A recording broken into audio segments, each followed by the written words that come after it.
Hello, everyone, and welcome to today's webinar, Thinking Beyond the Pump with Creative Revenue Streams That Drive Guest Value. I'm glad you could join us. My name is Megan Billingsley, and I'll be moderating today's event. C-stores are having a resurgence, and I recently read a study discussing how much of the growth can be attributed to the channel's transformation. While C-stores have traditionally sold commoditized products like gas, tobacco, and alcohol, we're seeing many are exploring ways to differentiate themselves with new revenue streams that not only boost the bottom line, but help drive customer affinity. In fact, Paytronix 2025 Trends Prediction Report highlighted the importance of brands exploring innovative ways to diversify their revenue streams. Today, we'll be digging into these issues as we talk with Jeff Hoover of Paytronix Systems. Before we get started, I have just a few housekeeping items. Please note the slides will advance automatically throughout the presentation. To enlarge the slides, click the Enlarge Slides button located in the top right corner of your presentation window. If you need technical assistance, click on the Help widget located on the bottom left corner of your console. We encourage you to submit questions at any time throughout the presentation using the Q&A widget at the bottom of your console. We will try to answer these during the webcast, but if a fuller answer is needed or we run out of time, it will be answered later via email. Please know we do capture all questions. So to kick off, Jeff, why don't you tell us a little about Paytronix and your role? Sure. Thanks, Megan.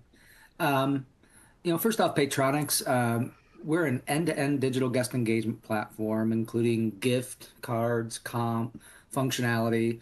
We also have strategy and analytics services, which I'm a part of, and I'll speak to in a little bit, but really designed to enrich customer experiences across the restaurant and C-store industries, integrating features such as online ordering, loyalty programs, AI-driven marketing insights, and seamless payment systems.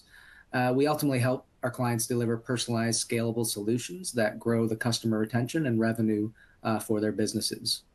Within the C-store industry, we work with roughly 70 clients today. When I started about 8 years ago, that was only 3 or 4 clients in the C-store industry. So just amazing growth over the recent years. And we help them, mainly with loyalty and then the segmentation and messaging that comes along with that. Although many of our clients, especially those with proprietary food service offerings, are now taking advantage of our online ordering services, as well as tobacco is a big area for C-stores. And we're really helping clients with implementation of tobacco programs and reporting. In terms of my background, again, I've been here for just about 8 years. I started off before joining here working with one of our clients still today, Thornton's out of Louisville, Kentucky. I was helping implement their loyalty solution about 9 to 10 years ago, and that's where I met Paytronix, and that's where I really got introduced to the industry.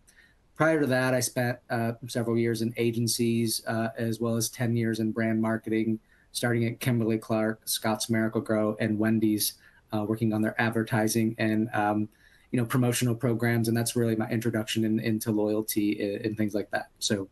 Have a diverse background, but really spent the last decade or so working on the client side within C-store, as well as helping them a great bunch on the Paytronix side. Excellent. Thank you for that background. So just to level set for our conversation today, how would you characterize the C-store industry today and how they are rethinking their offerings, blurring the line, so to speak, between traditional and non-traditional? Yeah, sure. Historically, and even today, C-stores are still heavily dependent on commoditized businesses. You can kind of get gas almost any corner, right? And the prices aren't relatively different. A lot of people go to convenience stores historically, and again, still today, for tobacco and lottery.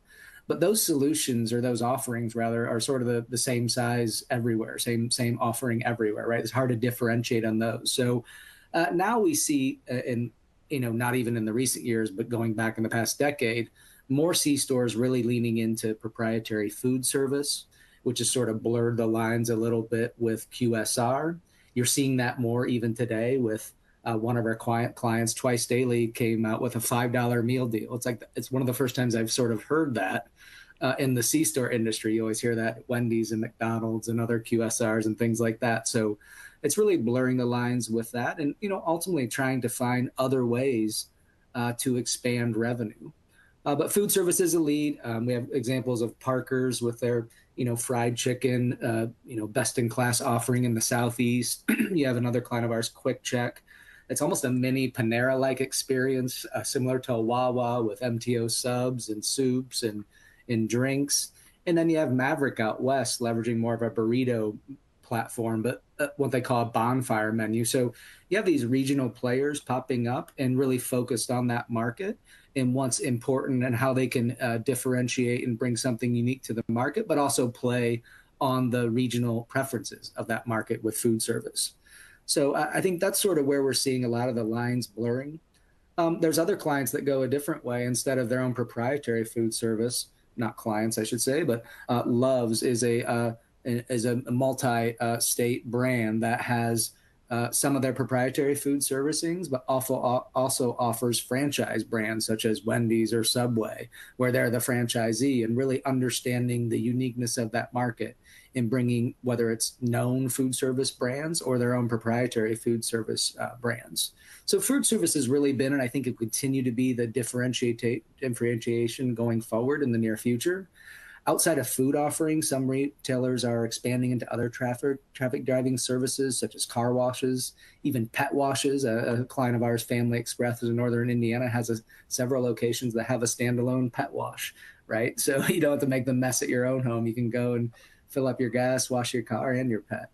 And then other things like, just ultimately tobacco and lotto, but then also those other things like gaming, and I think we'll get into. So it's finding the things that blur the lines with other businesses that help drive more traffic outside of the commoditized gas, tobacco, and sort of lottery that we've historically seen drive the category. Yeah, I love to hear that. And definitely when you talk about those better food options, because that's an exciting part of visiting a C-store. Yeah. And not only is it a differentiator, but I would imagine that it can be a great revenue stream too. So what would you say are some of the other benefits of that? Yeah, I think that is one of the benefits, right? You're typically with food service, especially those that are proprietary.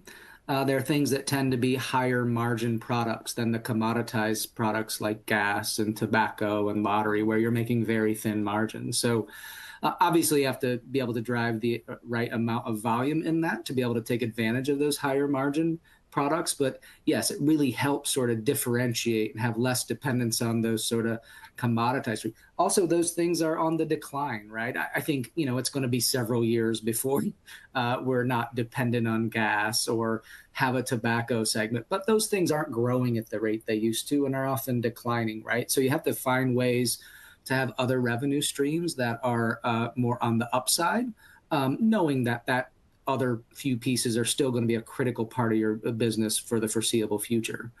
I think it's also, the convenience of it. You think about versus QSRs, and it's also like going to a Wendy's or McDonald's, right? They have some package options, but it's largely their soft drinks and the fountain drinks, right? The great thing about a QSR is you come in and you can buy the food service, but then there's all these other convenient items. It's like you're in, a grocery store and have all the access of all the packaged beverages and all the meal completions like chips or maybe some candy or some other items that you use to complete your meal instead of fries and a Coke, right? So I think that is bringing another layer to, hey, the value that I come in store and get this food service item that's comparable, maybe better, but then I have all these other things that I can, complete what I need for the rest of my day or the rest of my meal. And, I think while many stores have been doing, many brands have been doing this for years, there's really interesting concepts. Noria is an online ordering client of ours, and they just introduced a new bakery concept. I think that makes a ton of sense, right? And they're in the Northeast. Bakery tends to be a little bit higher indexing there, we see in our data. Also, it's the morning day part when people are naturally stopping for gas and other items on their way to work or on their way to wherever they're going. And the idea of having a differentiated bakery concept and then leveraging an online ordering platform to make sure that's ready to go. And when you get there, after you get your gas, walk in and you're, whenever's ready to go. I think that's a great way to drive a differentiated traffic and not depend on just that gas customer. So yeah, a lot of things, once they get them in store, what else are they going to, attach to that item, what other items in store, much like I said with the QSR example. So I think it's a great revenue stream, but again, you have to have a great offering and you have to have the awareness and leverage that gas customer to come in store and start taking advantage of that new offer you have for them. Yeah, I would say food is definitely what we think of when we think of C stores, especially that bakery thing. That sounds delicious. So it's exciting to hear about some of the really creative things that brands are doing. What other areas then are growing, and what should they consider as they aim to drive traffic and differentiate themselves? Yeah, I think we mentioned in our PX trend report, we predicted you'll continue to see C stores lean into different options to drive that traffic. How do you win versus the other gas station, or how do you win that customer that might only be filling up once a month or so often now, and maybe the once a month they go to the grocery store. So we see it leaning into a lot of other different things, and ultimately trying to make the most revenue out of that and make the most revenue streams out of those people coming into your stores. I think the first goal is to focus on your consumers, their demographics, as well as the geographic market you're in. And you want to find things in that market that are on trend, regionally, and then can become sort of hyper focused from there. It could be gaming, it could be a food truck. We've seen, my son watches YouTube all the time, and there was this kid that was going around, and he was going to restaurants that had 0-star ratings or 0 ratings on Google. We had this one episode was focused on, he was just going to gas stations. But what he found is he was finding these local food places that might used to be a food truck or had a shop, but then they're now in the actual gas station, and the gas station wins because they're leveraging a local food option that's a hot item that are people coming into their gas station. The food truck operator now has a place with a full kitchen to operate, or a medium-sized kitchen to operate within the convenience store footprint. So I think it's things like that. Gaming is really cool. I was out visiting a client a year or two ago in Illinois. And in Illinois, you can have these in other states too. I'm not sure all the ones that would fall into this, but you can have in-store gaming units where you can literally go in the separate room in the store, and there's slots or things like that. You could take a food item in there, or buy a drink and go in there and be on site in gaming. So they're things to drive additional revenue, give people a reason to come and maybe stay longer or come back outside of when they just need gas. So obviously food service, Beck Oil, I mentioned they have a tremendous food service offering as well. So maybe I get my lunch and a drink and take a break and I guess pull some slots for a while. But I think it's, how do you understand the market, understand the legalities around what you can do in your market, and how do you find ways to keep people coming back and staying longer? I mentioned gaming, I mentioned the local food. Leaning into online ordering, delivering, and catering is a huge opportunity. If you have that strong food service offering, right? Don't just depend on people walking in and seeing it, right? Have the online ordering where someone's sitting at the pump and they can actually look at one's offer, or right on the pump screen itself, and order something. Catering, you think about, there's a lot of lunch business with people on the go, and whether it's in, pharmaceutical reps or whatever that are going to see businesses, then as the food service ramps up, right, we have a catering product now that a lot of our restaurant clients, and I'm sure a lot of our C-store clients will eventually take advantage of. So how do you extend that food service offering, make it more available to people in more convenient ways? We even, other things I saw in the New Brothers as a client of ours, they just opened, or about to open, a concept of sort of a sports bar. Now that might not play everywhere, but the sports bar and the gaming, maybe as we become less dependent on gas, maybe some of those things can rise to the top. We don't want people driving there and gaming and all that, I guess, and then driving, but maybe self-driving cars someday will get us there. But car washes, pet washes I mentioned, dirty soda shops I've seen working out at Utah area for some, and that's an expanding concept. Drive-throughs, car service, Amazon pickup. There's just so many things. It's like you have these people coming back regularly for gas and other things. How can you make the most of their time there and turn it into a revenue stream for your business? Yeah, I love what you said there, that all of these different ways that they can consider bringing people in to drive revenue. But it's not just about having those new services. The C stores would need to think creatively about marketing them, I would imagine, as well, right? Yeah. I mean, that's the thing, right? You don't want to try to do all that stuff at once, and you may not ever do all that stuff. But understand your market, understand what your competition is doing, right? I mean, if you have car washes left and right, maybe car washes is not the thing for you, or maybe it's that popular and that it is. But I think it's the car washes, that's a great example. They're becoming popular, but but how do we make them connect better, right? Right, like one of the challenges we see now is that the car wash that are standalone are on the lot, but they're sometimes separate from the POS of the loyalty program, often are, right? So how do we integrate that? How do we make a loyalty solution that allows a person to go to the get their car wash, right, and use their loyalty points from the store? So we have ways where you can go in store and get a coupon and things like that, but there are ways for them to be more integrated. And the upside is huge to be able to do that. I use the example of my wife a lot. We have a local car wash. I'm in Ohio called Moo Moo Car Wash. Figures, cows, Ohio. But it's a very popular. She has her subscription. It's like $20, $30 a month, and she goes like every couple days or at least twice a week. I bet she goes there just to take advantage of it. But think about that as a gas station, right? Like, maybe a customer only comes there once every couple of weeks. My wife only fills up a couple times a month, right? You're seeing her once every couple of weeks. Now she gets a car wash. You're seeing her 2 to 3 times a week.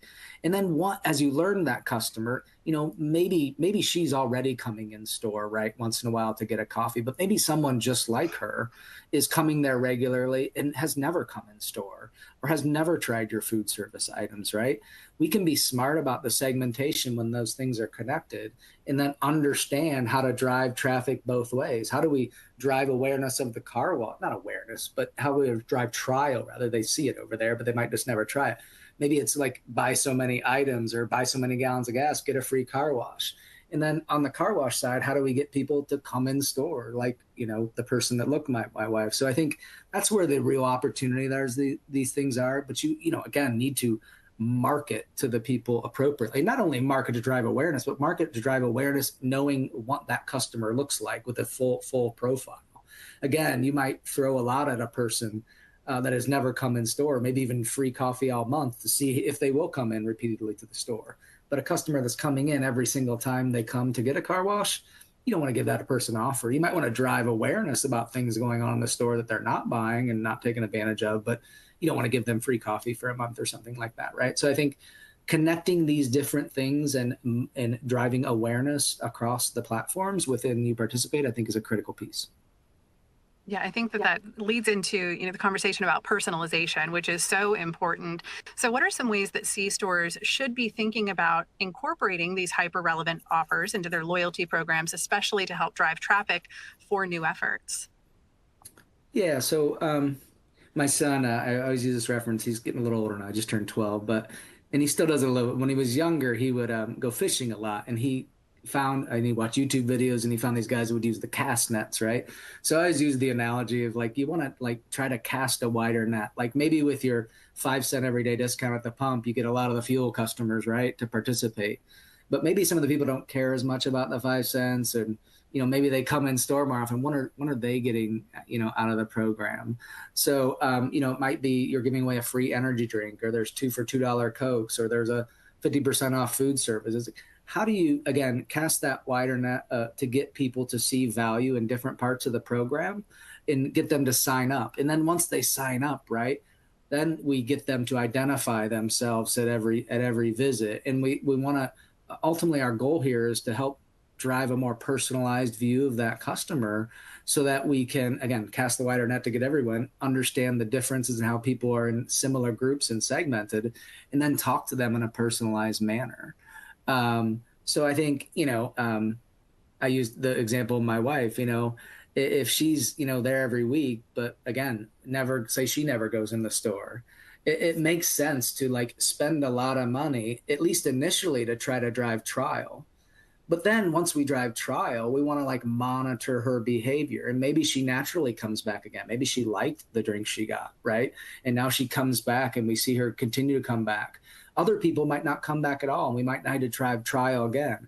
But understanding what the personal journey is and how guests responded to offers, I think is really important to help drive incremental traffic with them once we know them more, right? So, it's not, I think the other important thing is like we try to say, get that gas only customer to come in store, get that, when we think about with our clients, like, well, how do we get everyone to do that? And the fact is I've never seen a client get even the majority of customers to change their behavior. But if we can just get 5 to 10%, say you get a car wash subscription, and say we can get 10% of those people to come in store to try something. Maybe only half of those ever even come back. But at the end of the day, we've got 5% of people to do something different and sustain that. And if we do that across your entire footprint, car wash to the store, the pump to the store, the food service to the car wash, and just it's all working together. If we can get, again, 5 to 10% or people or more to change behavior by the way we're talking to them personally and offering them real value that they can tell is relevant to them, we can ultimately provide more value to them and ultimately provide more value to the business and the bottom line by driving that incremental revenue. I think the key point is it's about driving those additional guests and make sure we're treating them in a profitable way based on the data we have. I hope that answers the question. Any other, thoughts on that one? No, I think that it makes a lot of sense, just everything that you've shared. So just moving on to the next, then, another advance that we're hearing a lot about that helps generate revenue and provide value that you've been talking about is retail media networks. And it's a big topic. So could you start just by explaining what they are for those attending today who maybe don't know? Sure. We talked about this a bit before, and I looked up the definition. A retail media network I'll just read that at first, but is an advertising platform where retailers offer brands the opportunity to advertise on their websites, apps, and other digital properties, leveraging retailers' first-party shopper data to target specific audience. So I wanted to read that. It was interesting.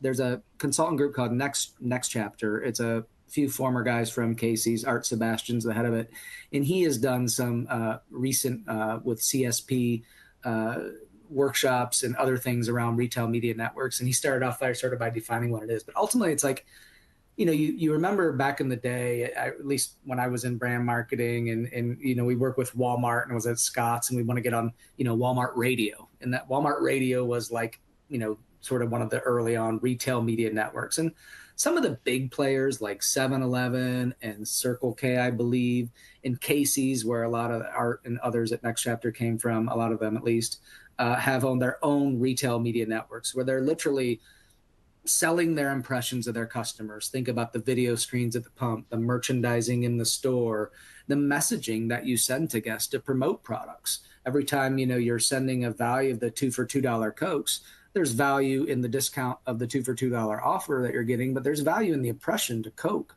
that they're getting by talking to thousands or hundreds of thousands of customers that are opted into your messaging. So how do we monetize that? And the fact is there's millions, if not hundreds of millions of dollars available to these clients. It's back to the customer value. I think you don't want to make it about, you go in there and it's just you're hit with marketing messages all over, right? You can do it in the context of what you're doing today, that Coke offer, right? Well, maybe Coke just doesn't pay for the discount of the price of the 2 Cokes, right? Maybe it was normally 2 for $4 and you're getting $2 back because you sold it 2 for $2. But again, how do you monetize the value of those impressions? When is that worth? It's advertising ultimately for Coke. So, I think, that's sort of the space of it in terms of what, the options are. Again, I mentioned the video screen at the pump. Like once I identify myself as a loyalty customer, I know based on the profile I have on you, right? A lot of things about you, what you like, what you don't like, what you haven't tried. And what does that mean to Coke to maybe be able to target you because you've never had a Coke, at least at that location, or never bought a Coke at that location, right?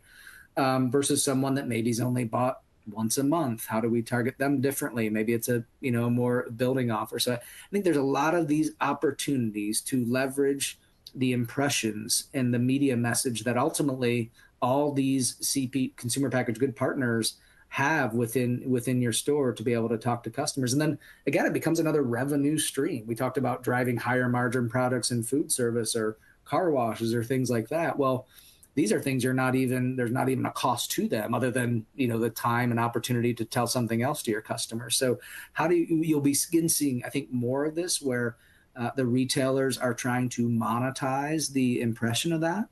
And it's not just about the selling the impression. It's also the offers where the Coke is funding 2 for $2 Cokes and the $2 discount to get there, right? That is retail media. That is considered that, right? So maybe in the future, I think you'll start to see a lot more packages where the vendor partners will be asked to pay for the discount, but also a value of the impression, and maybe be exposed to other opportunities in the store and at the pump where they can, and digitally, right, where they can message customers with their product offering.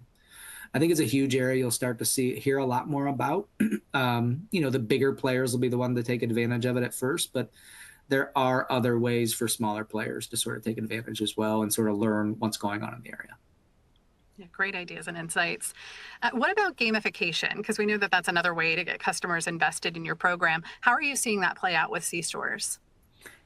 Yeah, so gamification, we traditionally think about games in the app, and we've seen some really cool things here. In fact, I was constantly reading publications and in the industry, and this morning I saw an announcement that Weigel's has rolled out a new gamification concept or gaming room with Rover Town in their app. And they've seen some positive in terms of like 15% more visits to the app, engagement, and ultimately there's games they play to get coins that can be used for free or discounted products. So it's sort of, I don't know specifics of the Weigel one, but you could earn more points, right? You're earning points from gas and buying things in store. You can also earn points from playing this game, and usually there's a partner involved in there, a sponsor that's sort of paying for that sort of thing. I think the other, in terms of a more ongoing revenue stream, those are great ideas, right? To drive engagement, you want guests coming back to your app. And then ultimately, we tend to see that those people that engage more in the app tend to come more, spend more, right? So there's ways to build revenue there. But there's another partner we're working with, Mobility, where you'll see a lot of these games or these things out there now where it's download a game and get a free drink or 20 cents off per gallon of gas up to 20 gallons, and providing $2 to $4 in value back to customers just to download a game. So we've seen these. I don't personally do mobile gaming a lot, but it's amazing. It's a huge majority of the population does, based on the numbers we see. But these are ways where clients are, again, download a Monopoly game to get 20 cents off. In the Mobility is basically fulfilling through that game provider the $4 in value back. So it's allowing clients to pass on the value to guests, and also it's sort of like a retail media piece, right? It's because that brand is getting some media exposure to the people in your program, and ultimately, maybe you give 20 cents off 20 gallons of gas. We know the average fill up is about 12 gallons, so ultimately you're only using, I'm going to question my math here, about $2.40 of that $4 value. There's $1.60 in value for each of those downloads on average, right, that you're getting back. So, this isn't maybe going to be millions of dollars, but I think it's a way to deliver additional value to your guests that you're not paying for as a retailer. So, and there is, again, with the breakage, some revenue opportunity there as well. So those types of things, I think it's not going to be like there's one thing that's going to bring all the revenue, right? I think it's exploring all these different things. I think that's what we're talking about here today. And where can I get a little bit of revenue here, higher margin here, and ultimately, sort of battle against the trends that are coming with less dependence on gas and, less dependence on tobacco and things like that to help off some of those headwinds against us in the industry. Yeah, very But again, well it all said. comes back to what resonates with your customer and does it make sense for your customer? Completely. So what else, if anything, then should the modern C-store know about effectively integrating traditional and non-traditional revenue streams into business models as they aim to future-proof operations? Yeah, I mean, I think, try not to, explore all the options, but prioritize what's most important or most likely to work for your demographic, for your geography. I think understanding what's going on in the retail media network, and you'll hear the acronym RMN out there a lot for retail media network. I think that's a critical area to understand. Are there opportunities there for me because that feels like free money to me. Even if it's a small amount, it might grow to be a lot more. I think, the other ways are, finding a way to further differentiate that food service and other repeat traffic driving offerings, such as the car washes, the game rooms, cafes with seating in them. And we talked about Rutter's having a sports bar sort of concept. So I think, how do you get a good diversification of revenue streams, right? You don't want to be too dependent on things that are declining, but you want to constantly find new revenue streams that sort of future proof those operations, because it's whether if it's in 5 years, or it's not going to be in 5 years, 10 years, 20 years, 30 years, right? People are going to probably be buying less gas if the trends are, that might be longer the way, but it's happening, right? People are becoming less dependent on tobacco overall, although some of the nicotine, pouch products things are, and Zyn is growing, but largely it's declining. And maybe lottery, I don't know, maybe that'll continue to grow, but I think it's diversifying just like you do with your 401k, right? Your revenue streams to be less dependent on the traditional drivers of retailers in the industry. Excellent. I think that's a perfect place to wrap up our discussion. So thank you so much. In the time that we have left, I would like to shift to some questions from our audience today. Just to jump right in, our first one here says, if a C-store wants to try out a food program, what's a good place to start? Yeah, I think the first place is understanding your customers. More importantly, maybe understanding the market that you play in and what are the food service offerings out there. What are they doing to deliver those food services? Online ordering big? Are you in a larger or medium sized, a larger community where DoorDash is critically important? Are you in a small rural community where it's other things you have to consider? So I think that's sort of first and foremost. And then it's understanding, where you're at. Building a made to order food service program is no small task. And that's a huge investment and can take a lot of time. So not every brand is going to be able to do that from scratch. But I will stay with the distributors out there now, the McLean's, the Core-Marks. There's so many good prepackaged food service offerings that are becoming, or snacking, that are becoming much better day and day. So maybe you can sort of lean into trialing some broad reaching things there to see if your audience is open to sort of not made to order food service, but packaged food service and things like that. I think the franchised options are interesting, in your area, to be able to have a Subway already sort of branded. Obviously there's fees associated with that, but there's not the investment in building out a proprietary program. So look at things like that. Ask your customers. And I think, I've seen a lot of brands not do the food service piece and maybe not do it as well as they should to truly make it differentiated. Like, it's got to be comparable to or better than the QSR offerings you can get. It can't be I don't think, at least, the roller grills of the old. So, but again, it's a question of investment, what your market's offering, and yeah, just being very deliberate and thoughtful about that. Excellent. Thank you. We did talk earlier about gaming. You touched on that a bit, pulling slots in another room. In states where it's legal, are you seeing that as another way C-stores can drive traffic and boost loyalty?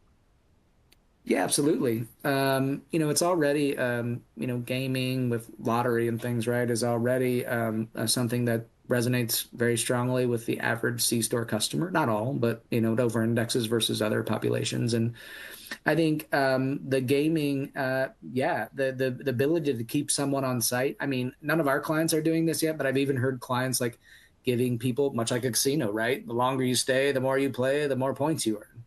Right. So there you could see more things like that. Obviously, you got to be very conscious of all the legalities around all that. So usually that's managed at the state. But even aside from, is it legal or not to do it, how you're not going to do it at your location, I think is really important to consider, in the demographics and, where you're located. So but no, I think that's a big area. Also, just online gaming. I mentioned the Weigels and Rovertown, right? More gaming, whether it's true, legal gaming or whatever, or just gamification elements into the app, I think are, for the right brands and with the right population of engaged guests, can make a lot of sense. And, ultimately with all this stuff, you're trying to either keep someone coming back more often or staying longer, or at minimum, keep them top of mind. So gamification can really help do that. And sort of, when you're looking and need gas or are looking to buy lottery or whatever, or some of these other things we're talking about, that's a top of mind retailer you think about based on, the engagement you've had with them outside of your last visit. Perfect. Thank you. All right, so let's take one more question. You discussed retail media networks. Do you think a C-store brand has to have a certain number of stores to make that scale? For example, is it available to smaller ones too? Yeah, I sort of alluded to this a little bit, but I think to do your own, I think like 7-Eleven has Gulp Radio or Gulp something. Might have that wrong. But to do your own and really, you know, go out and try to drive the vendors into it and your CPG partners in it, you probably have to have a scale of, several hundred stores, if not more, to really take advantage of that. However, there are um, a few different companies. Axonet is one we're partnering with that are retail media network aggregators.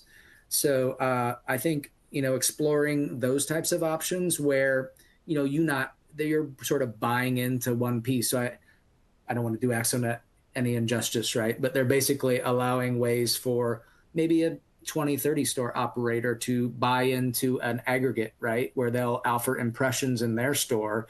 And then Axonet will basically work with the branded CPG companies to basically use those funds across maybe 4 or 5, a dozen different brands, right? So I think, there's not as much money in that because, an aggregator is obviously, managing that and there's value they're bringing there. But I think there's ways to sort of test it out and understand and play while it's still sort of early trending thing that isn't requiring a brand to invest by going through one of these aggregators like Axonet.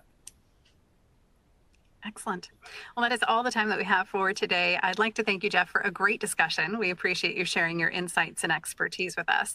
And I'd also like to thank our audience for joining us today. We hope to see you again soon. Have a great day. Thank you.